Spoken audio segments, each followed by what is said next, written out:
खबर देंगे आपको। कराची में कोरंगी पुलिस से मुकाबले में एक डाकू हलाक जबकि दूसरा फरार हो गया है। हलाक मुलजिम से असलहा, मोबाइल फोन और मोटरसाइकिल बरामद कर ली गई है। मजीद जानते हैं डॉन न्यूज़ के नुमाइंदे मोहम्मद बिलाल खान से। बिलाल, अपडेट कीजिएगा।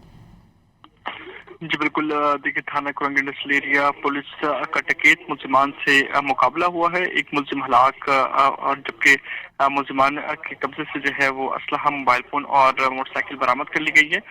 थाना कोरंगी इंडस्ट्रियल एरिया की हदूद केडीए पुलिया पुल से मिल एरिया जाने वाले रास्ते पर नाले के करीब पुलिस और डकैत मुलजिमान के दरमियान ये मुकाबला हुआ था।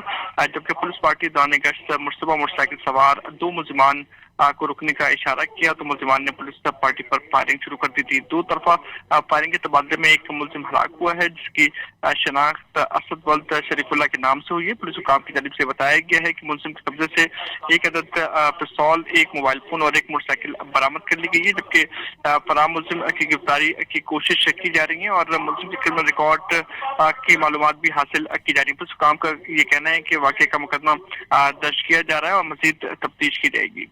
बहुत शुक्रिया मोहम्मद बिलाल खान आपका।